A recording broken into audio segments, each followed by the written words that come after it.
I'm so glad to have so many people here. It's great to meet everyone. I'm Haley. And my name is Robert. Yeah. We own Level Rehab. We're excited to tell you about it. In 3, 2, thank you. Oh, will someone do the time? I forgot to ask that in advance. And keep track of that. Sean, you got it? Okay, great. Okay, well, we introduced ourselves. We're Level Rehab. We offer aquatic physical therapy and in-home physical therapy. And in the past, we offered exoskeleton physical therapy, so we'll talk to you more about that in just a second. So I'm Robert. I'm a doctor of physical therapy, and I have a special interest in working with folks with mobility issues. So it could be somebody following a spinal cord injury, or somebody following a stroke, or neuromuscular disorder like multiple sclerosis, muscular dystrophy. Movement disorders, movement issues are kind of my bread and butter and what I really enjoy doing. Yeah, and I'm Haley McCloskey. We're a married business team. We're parents, and my background is in IT, sales and marketing. So we came together in May 2021 to open this exoskeleton physical therapy business. You want to talk about that? Yeah, so an exoskeleton is essentially a pair of powerful robotic legs that can allow somebody to stand up and walk around and exercise. So if you're fully paralyzed, you can use this as a tool. Some people purchase this and use it like on a day-to-day basis, and then other people can use it for rehabilitation, and that's what I also did. So I offered this tool for exercise and wellness and for rehab. So the goal of helping somebody learn to walk or wean from using a walker to a cane or progressing from a cane to not using anything, that's the type of work we did with the exoskeleton. We had the exo in our hands for about a little over a year and a half, and during that time we worked with 25 awesome clients around the region. We conducted about 150 exoskeleton therapy sessions, and we walked about 100 therapy miles during that time with different folks. And our business model is very different than the way that exoskeletons are used. So typically, or almost exclusively, these things live inside of a rehab hospital. So if you're a patient and you're inside the hospital, you can use it for that short period of time that you're in the hospital, but when you go home, you use access. And we saw a tremendous opportunity to use this out in the community to really carry on that rehab process, because the journey is a long process with these types of things. And so we had a novel business approach. We were using it out in the community, and that was actually one of our challenges. Yeah, so in the picture here you can see we're at a gym locally, the Asheville Rugby Club, and in Pack Spirit Park, so we use it in malls, we use it in people's homes. It was a very different way to use a high-tech tool like an exoskeleton. And it was a roller coaster ride. Like many businesses, small businesses in the first year or two, we learned a ton, we failed a lot, and some of the biggest struggles that we found were getting referrals from physicians. So the technology was fairly new when we started this. It was 5 or so years old. So that was one barrier, but also just how we were using it with clients out in the community was very, I guess, a big change for physicians to grasp. So we had a hard time marketing to physicians and getting referrals. We also sought partnerships with retirement communities and nursing homes and that sort of thing. And there's a lot of like red tape and regulations around going into those facilities. And so we weren't able to get those referrals or partnerships. That was a big barrier. We shifted focus to directly marketing to our consumer, our customer, and we found some success there. Earlier this year, the exoskeleton company was sold to a different company, and the lease-to-own program we were running, or we were working with them on, they stopped offering. So they said, okay, you can pony up over $1,000, or $100,000, excuse me, or you're gonna have to give it back. So unfortunately, it kind of broke our hearts, but we needed to give it back. We didn't have the business to sustain that cost. So we quickly pivoted. We returned it in February 2023, and now we're offering aquatic therapy, like I mentioned, concierge in-home physical therapy. And yeah, we'll tell you some more about that here in a couple minutes. So Here's a quick video. This is our 1 year kind of highlight reel of a lot of our clients working in the exoskeleton. Do you want to play? Yeah. Here we go. So this lady, for example, is totally paralyzed. This is another gentleman totally paralyzed, and these are the first times that these folks are able to stand up and walk around in quite a long time. So this gentleman also paralyzed, and we would start the training process on a nice level surface at the Asheville Rapid Club, and then we would progress folks out into the community up at Pack Square Park, or we go to Fletcher's Park. And this lady, I'd walk with her a mile turned out to be twice a week, just part of her regular therapy. So it's great physically, it's great emotionally, it's great for improving quality of life, and we totally loved it, and so did our clients. And just some pictures, the husband and wife that got to participate. And this gentleman had a stroke, and we were able to bring back a ton of endurance and speed and just confidence. And it really is just a game changer for folks. Yeah, so as you can see, we had a ton of fun. Yeah. Our clients had fun. It's also hard work. It's not easy for our clients. It's not easy for Robert either. It's physically challenging for everybody involved, but also life-changing. Yeah, it's wonderful. So, but we had to pivot. We had to give it back. So we pivoted, and now we're leasing the aquatic therapy pool at the Royer Family YMCA. So it's a dedicated therapy pool. It's 92 degrees. It's a terrific environment to work on balance, work on strength. It's awesome. And we're also building the concierge in-home therapy service. So it's like it's different than the traditional outpatient setting. You have contact with me all the time. So I check with my clients regularly, and I give them a ton of support. They're typically an hour and a half to 2 hour sessions. We get a ton of high quality work done, and that really changes people's lives. So that's what we're offering right now. And our dream of owning an exoskeleton is not dead. So that's still something that we're figuring out. How can we purchase an exoskeleton? There are cheaper ones than the one we had. So we're doing a bunch of research, and we're trying to figure out how we can get funding for that. So that's one thing that we want to get your brain on. And we're implementing a ton of changes. As you could imagine, when we shift what services we're offering, we're changing our website, changing our marketing strategies. We've hired a marketing consultant, doing ads. We are seeking occupational therapists to work with us in the in-home therapy setting. One of the things, like Robert was mentioning, a lot of people, they're in the hospital for, let's say, a hip surgery, and then do inpatient rehab, and they go to orthopedic physical therapy outside, outpatient, and then they go home, and there's often still a lot of work to be done. And so that's where they can come into the aquatic therapy pool. They can work with Robert really intensively in their home, or they can do a combination of both. And we're finding that really creates better outcomes for patients when they continue their therapy like that.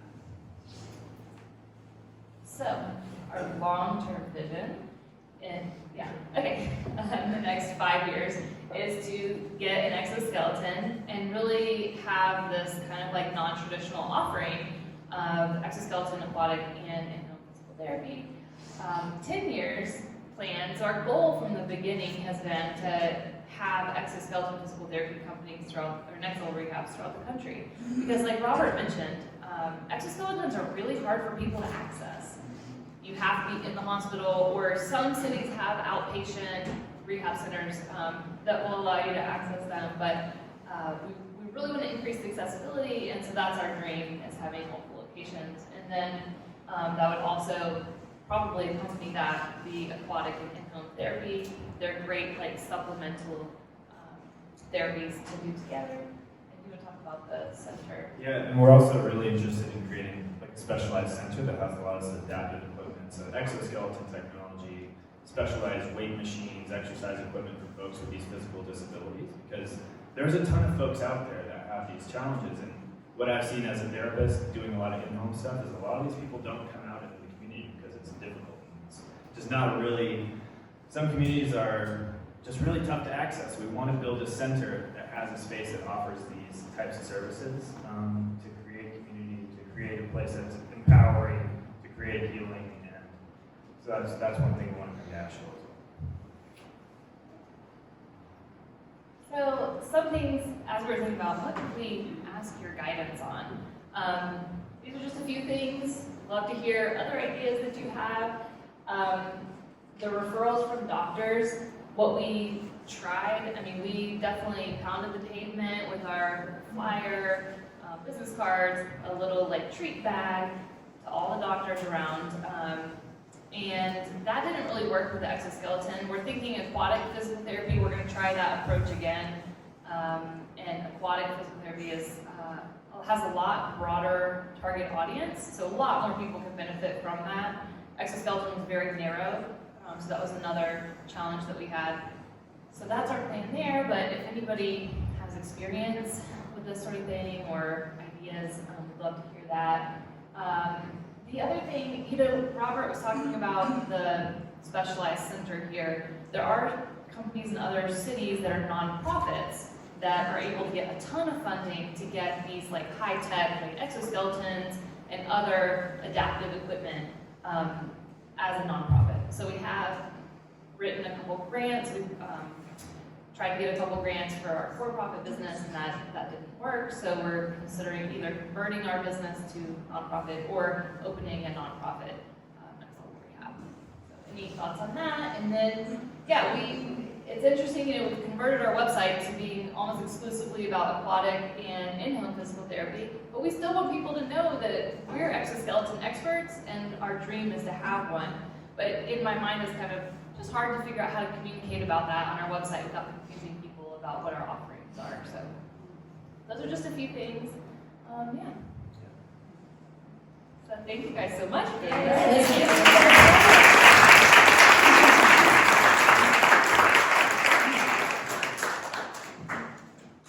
Andy. Oh. Hi guys. I'm all the way back. Hey, Andy. Have you thought about financing? I mean, the SBA 7A's capital loans are pretty easy to get. We have thought about it. I think we've struggled because our sales have not been great, and we've really had ups and downs, so it's been very hard to forecast. So we weren't sure with the variability of that, how likely it would be for us to get a loan like that. Yeah, I agree, and I want to say our goal is to kind of use this Asheville space as our proof of concept and develop or create all this data, support a growing business elsewhere. We just didn't get the referrals, essentially, or we had such a hard time having consistent work that, as David said, forecasting was really tough. We talked with some of the finance folks about loans, and they said, I think you're going to need a little bit more data. You're going to need a little bit more, something solid before you might be eligible. Yeah, because we've talked with Mountain BizWorks, we've had sport mentors and SBTDC mentors, so we've definitely been in the community and seeking support. We haven't applied for it yet though, so maybe that's one next step. Yeah, and so I'm glad you've at least done Mountain BizWorks and access some of those different resources too. That's great. I feel like you're missing a really key opportunity to have it be called Lobster Walk or something. You gotta get that exoskeleton. I think for the average person, no one knows what an exoskeleton means without it meaning a lobster. But the storytelling with the pictures was really compelling. I mean, everyone was really evocative. And so I think as you consider marketing, to me, a swag bag or whatever, it's just run-of-the-mill, everybody's doing that craft, but you really are telling a story with those pictures and the smiling faces and, the wife kissing her husband who's standing up. Ah! Yes. So, I think figuring out a way to continue to do that was really fun. So I have a first basic question. Do you guys take insurance payments? Yes. Okay, are you with TRICARE? We're not with TRICARE, no, we're not. Because that would be, it'll open up a huge avenue. So I'm a disabled veteran, and I know because I'm 100%, I get free healthcare, but my healthcare is limited to what the VA Veteran Center offers, unless I want to pay out of pocket. But if they have TRICARE, when there are a lot of veterans around here who do, and you can partner with the VA and just let them, they can even do an info session, and you can get get a whole lot of disabled veterans who are going to be able to, would absolutely love something like exoskeleton. They do the exoskeleton stuff in the military as well, but like, that would be an awesome, really big avenue. Because they have extra money now for like outside of this. Yeah. They should fund it. Yeah, we have gone that route. I'm actually pretty familiar with the VA system. I worked for the manufacturer previously, and I was one of their experts, so I would travel around specifically to VAs and conduct all these trainings and initiate the thing. We had some difficulty gaining access into the local VAs. I think COVID was a big barrier for sure. And then some of their therapy staff were not really receptive to, like the folks who were in leadership there. There was just we just weren't successful. We attempted that, but I definitely agree with you about TRICARE, gaining that access and providing a service that the VA doesn't, and the veterans have the chance to go outside and receive that service. So I agree with you on that. Something to revisit. Yeah. Thank you. Okay, I guess it is me. So suggestions on how to get referrals from doctors. As the woman over here said, they're bombarded. Everybody thinks that they're going to get in and get referrals, and if you can get past the gatekeeper, you're lucky. But you said you accept insurance? Yes. And you accept a wide range of insurance? So we accept traditional Medicare, Aetna, Cigna, Blue Cross, Blue Shield right now. Those are our So I know as a patient, patients are the ones who are going to go to their doctors and say, this is what I want to do. And so I would consider targeting the patients to, and prepare the patients. So I've seen this done in other specialties. You prepare for the patient a little card or flyer that they can then give to their doctor and say, this is what I want to do. So that's just a different way to approach it. Great idea. And we had a question right here. Is it children too, or just adults? So the exoskeleton has some height and weight requirements. So the shortest somebody can be is 5'1", and it's really based off of like femur length, which is go ahead. Sorry. Where I'm going with that is just an idea to pitch to someplace that is a medical facility that has a lot of visibility, like Iowa. Get on their TV, in the football games because they have a children's center right there, or St. Jude. Somewhere where, this thing is life-changing, right? And it's exactly, I can just imagine. And if you could get a big one, and then you were like the first one that they're like, oh, that's a good idea. It's just an idea. Yeah. And you made it on there. We haven't specifically done that. What have we done? We've done so many things. We haven't specifically done. I mean, that. we did it, right? Yeah. I mean, 'cause can you imagine? I mean, my husband's an Iowa alum, so I'm forced to watch all those halftime shows, right? Pause so that we can gather everyone at the window. Yeah. Good idea. We've sought partnership through like the local Asheville College, Yeah, the local league. university, like care partners, mission, but not anything like much bigger than that. So Find somebody who's got it. Let's go. yeah. Can we make sure we use the mic so we can get? I'm sorry. Next up is Eli in the back there. So I'm just curious, is there a business rationale for setting up in Asheville? Because I was just looking at all this, I'm a tech guy, I love the exoskeleton, great idea, blah, blah.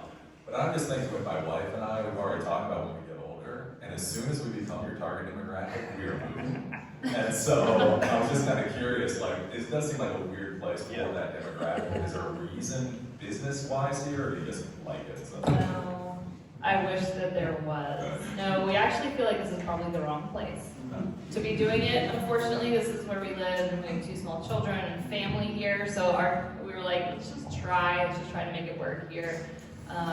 We've talked about what it would take, moving to a bigger city, especially like, Florida. Is that where you and your wife would go? Well, Florida. No, we came from the Maryland area. Okay. So within our metro area, there were 2 million people. We Oh, we yeah. had so much medical, and it's flat, and we had old people. And I'm just like, Yes. this would sell like hotcakes. Yeah. Yeah, we're in this phase of our life where we're just like, we have so much support here. It's a struggle to try and figure out, but. Have you guys reached out to Western Carolina University? Because they have a great physical therapy program, and they also have in-house, and they desperately need some alternatives there. And then you have Cashers, like he's saying, the pool there, which is an older demographic, and they have a whole new, reach out to the chamber up there. Thomas at the Cashers Chamber, because they just got this huge grant, medical, between Highlands and Cashers. If you're willing to travel, there's a market. That's a huge. Because they're coming in from Atlanta, and then the whole postcard idea of telling your story, and leave that, I mean, literally, even at these chambers and stuff, because, well, Bernadette. Please wait your turn before you speak. Oh, You're next. sorry. It's okay, it's all right. He's next. Because we wasn't on the I'd video, love to give you the mic next. and it doesn't hit. No, I'm good. Apologize, but. It's okay. Yo guys, love what you're up to there with what you're doing. It's awesome. And I hopefully, yeah, if you guys started here, that'd be side pictures. And yeah, like in the Philly area, like I could hook it up a little bit, like I knew some people. But what I was gonna say is, I wanted to ask if you were open to a partner, like say somebody had $100,000, like, hey, would you wanna partner with, like, if I had a doctor, friend or something like that? Right. Yes. We just want to do this work. Like, this work is really in our heart. So, yes, we've sought some, like, angel funding. We're talking with someone right now who might be able to support us, who has a brain injury. So yes. And I just want to quick add, on the other comment about having a pamphlet, I recently found out about a pre-cancer screening test. You can't have the insurance cover it, but you can pay $1,500. I saw that, I was like, I want to do that. I'm going to do that for myself if I can do it. So, I mean, I like it. Hi, Mike Beck here. Great idea, you guys are passionate, all that stuff. What I'm hearing is that you just jumped into it thinking people would throw money at you without really having a pathway to success. Like, did you sit down at some point and say, how do we get from here to 5 years from now where we're making $250,000 a year doing this? And if you haven't done that, do that. We're talking about the exoskeleton. And my advice in that direction is emulate success. Find someone who's done this and done it successfully and copy them. Hopefully not in Asheville, but if there's a guy in Cincinnati or St. Louis who's done this, I don't know, pick up the phone and call him. People like talking about themselves. How did you do this to become successful? We'd love to hear how you did it so that we can do it too. Because someone who's doing this is passionate and wants to help people. They might want to help you. Emulate success is sort of my new mantra with my business clients. Yeah, that's good. We didn't do as much like market research as we should have done. That's one of the learnings. And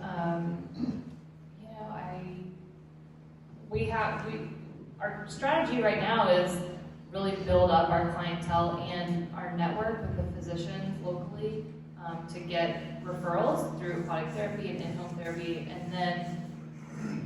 and build up our funds, and then do the exoskeleton once we have our stronger network. So that's kind of our current thinking. But yeah, and no one is actually doing. Part of our struggle is no one's doing what we've done. We can't find anyone that's done it just like how we're doing it. There are people who have exoskeletons in there are things called activity-based therapy centers, and those tend to be nonprofits. So anyways, I emulate success. I hear you, and I think that is a great mantra. And think broader. Yeah. Not just exoskeleton, but yes. something similar. Something a little over Yeah. this direction. I think that's an opportunity that we could think more about. That makes sense. Thank you. Yeah. Hey, over here. Thank you guys so much for presenting. I have one question and then a follow-up comment. For your billing, since you said you do accept insurance, are you billed as sort of like an outpatient service, even though you offer in-home concierge service? We are, yes. Okay, so have you considered marketing to skilled home care agencies now? So like part of the problem that we run into is Medicare stops paying and we're bound by homebound status. So it sounds like you're not bound by that.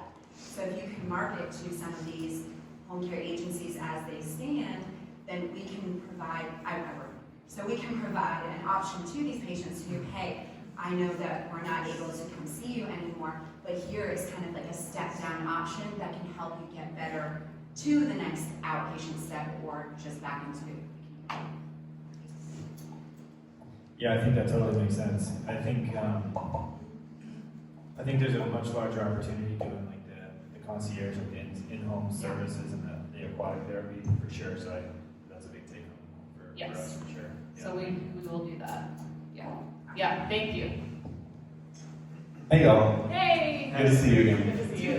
As a fellow entrepreneur that does wacky stuff and doesn't do enough research, I applaud you because you've been at this. I completely agree with emulating success, and we need innovation like this. We need these kinds of fringe cases that don't quite yet have their stuff figured out or who the market is or like, so, and I know we sat down, like a year and a half ago, talking about the whole beginning of the idea, and so just, that's awesome. The second thing is, let's circle back up because there are new evolutions in VR and exoskeletons specifically just was announced. So I'd love to show you all that. I don't really have a question, I just want to say hi. Great. Great work. Thank you. Thank you for sharing your story and sharing these people's stories. It's incredible work and it makes a huge difference in people's lives. So thank you first for offering that service.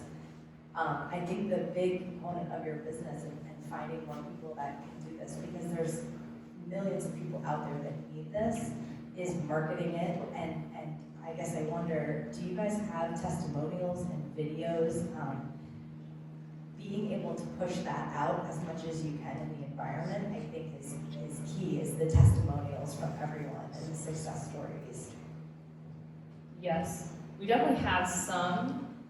One thing that we didn't mention is last year in April we had our second child, and I am the marketing arm of our business for the most part, and my work went like, as I was focusing on the baby. So I think we have an opportunity to get back and do more, just sharing the stories and sharing the testimonials, and we're still creating more every day. He's doing some magical stuff with a gentleman right now. So thank you for that reminder. We kind of need help with that. Neither one of us are great or love like posting videos in the comments and like, I want to like it and I want to be great at it. We need help. So we have a marketing consultant, but he's focusing on like ads and like email campaigns and like CRM, drip campaigns, all this fun stuff. So we really need someone to help with the other side. There is always a lot of engagement with the videos. That's one thing that's consistent, and the sharing, like the social media power of these videos really does go far. Yeah. We haven't focused on it like we did before, but Initially we did a lot more of that. quite a bit. Thanks for the reminder. Thank you. Yeah, hey, this is really funny timing. I've worked in strategic communications and like video production, all that. So that comment is aptly timed. I was thinking the same thing. I've been messing around with TikTok a lot lately, and making short form content on that platform, the way the algorithms work, it's kind of like magic. And I haven't personally seen some crazy like viral success in my own, but I've been studying a lot, and I also really like what you guys are doing. So I think that and utilizing AI would be really helpful for you. Like that's a very new field, but I've been playing with it, and the free models that are out there, like you can type in some of these. Like I wrote a bunch of notes. Yeah. Like I can just like take a picture of this and like put it in there, and for free you can have a lot of really interesting structured outlines and plans. Yeah. We just started messing with it Yeah, a couple that's nights ago, and I was unbelievable. like, gotta go to bed, can't stop, like. Him over there, I would love to chat with you guys further about that, Please. because I'm very interested in both, Great. and I really enjoy the fact that you're doing something that is new, and specifically the access thing. Taking it, take what you're doing, I find really, really special in me, so we can chat. I would love to actually help support for sure. Yeah, give us, yeah. Okay, Thanks. Thank you. Yeah, I was actually gonna piggyback on that. I have a marketing agency. We work with some massive rehab organizations, like 50 location in the Southeast rehab organizations, and the stuff that gets the biggest traction is the before-after stuff. So you show somebody when they first come in, here's what they're struggling with, and it's like quick cuts, and then all of a sudden, like, they're standing up in the exoskeleton, it's like the first time in forever. So that stuff posted to Reels, work with that guy. We don't do that locally, but like, I mean, honestly, that stuff can go so far, and people just get so much, there's so much emotion in what you do that just like showing that transition phase is gonna be really important. But you have to do social media. Like, you can't, I don't care if you hate it, I don't care how much, like, put it on your calendar every day you wake up, it's the first hour of your day. Like, it's vital, you have to get that stuff out there.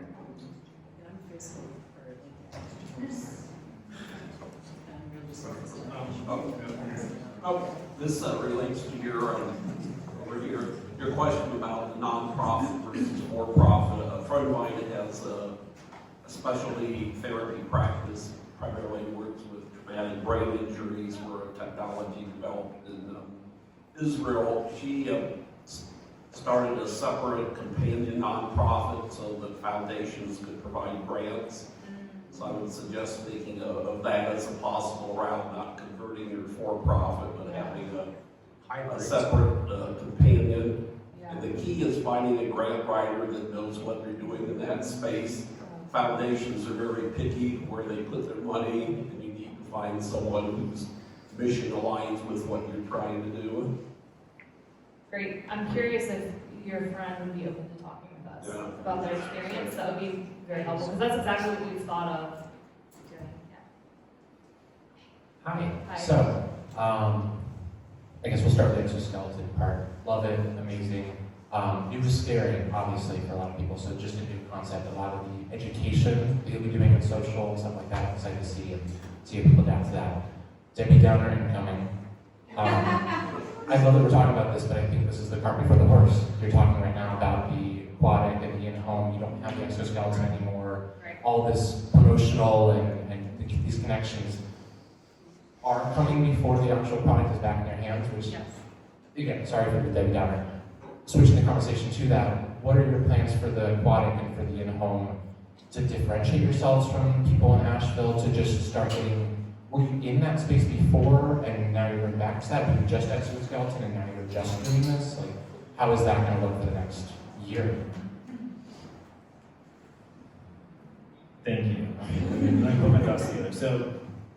So we were about, before we gave the EXO back, we're about 75% EXO and 25% in-home. Now it's about 50% in-home, 50% aquatic, and it's a combo of both. So I'm working with two folks today, actually one gentleman today who's doing aquatic and in-home with me. That's going to be the big focus right now. Probably for the next year, and as Haley said, like, we really want to make these connections with the physicians and provide this exceptional care to their patients, so we create these relationships, and then we can say, hey, we also want to bring back this exoskeleton thing, and you know we're great at what we do, please send us your patients. So this is, EXO is sitting on the back burner, we obviously don't have it, but we want to bring it back, but we need to create these relationships, which were the biggest limitation, I think that was lacking, I think, to our success the first time, just to get the volume of folks. And so we can set aside money and then afford this thing when the opportunity arises. Does that make sense? Does that answer your question? Yeah. And it's just the truth. It's just the reality of where we're at. It's not Debbie Downer. It's just like, you know, both, we're very like confident and positive in where we're heading. And so this is where we are right now. And we've got to build up back our funds because we invested all of our personal savings into the exoskeleton, and now we need to build it back up. And I think we can still do the social media like this gentleman Robert's mentioning today. traumatic brain injury. You have some before videos, and he's already making significant progress working in the aquatic and in-home space. So we can still do the videos and stuff. It's not as like sexy as the exoskeleton, but we still have a lot of content from the exoskeleton that we can proliferate out there. So, yeah. Hey there. Hey there. You guys are doing a great job. I love how you know the exoskeleton, you know the skeleton's going to come back. You're just trying to figure out when. You get to focus on what's happening now. What were the terms of your lease to own? And how were you able to sustain that?